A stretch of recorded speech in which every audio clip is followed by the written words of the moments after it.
পুরো বাংলাদেশে আজকে বাংলা ব্লকেট কর্মসূচি পালন করব যতক্ষণ পর্যন্ত না এই ঘটনার সুষ্ঠু বিচার হয়, যতক্ষণ পর্যন্ত না বাংলাদেশের মাটি থেকে মুজিববাদের কবর রচিত হয়, ততক্ষণ পর্যন্ত আমরা মাঠে থাকব।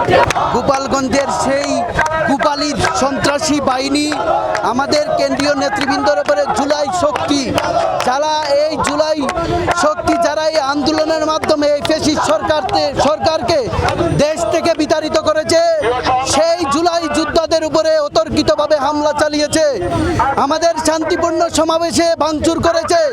সেই সন্ত্রাসীদের বিস্তার না ওঠা পর্যন্ত বাংলার মানুষ থামবে না। বাংলার সাধারণ ছাত্র জনতা আবার মাঠে নেমে পড়বে, আবার সেই জুলাই ফিরে আসবে রাজপথে ইনশাআল্লাহ।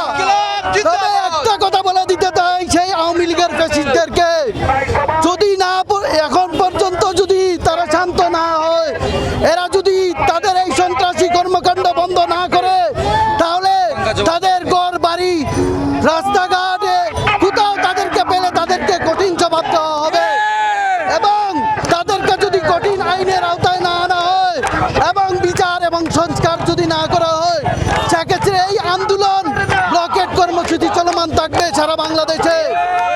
আজকে যে বিষয়টা ঘটেছে আপনারা দেখেছেন, আমাদের গোপালগঞ্জে গণপদযাত্রা ছিল, ওইখানে আওয়ামী লীগ সন্ত্রাসীরা ওইখানে প্রোগ্রাম স্থলে গিয়ে চেয়ার ভাঙচুর করেছে, আমাদের নেতাকর্মীদের উপর হামলা করেছে।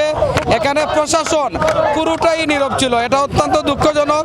আমরা চাই আমাদের নেতাকর্মীদের উপর যে হামলা হয়েছে, অবরুদ্ধ করে রাখা হয়েছে, এর প্রতিকার চাই, এর বিচার চাই এবং এর প্রতিবাদে আমরা সারা বাংলাদেশ ব্যাপী অলরেডি ব্লকেট কর্মসূচি আমরা পালন করছি।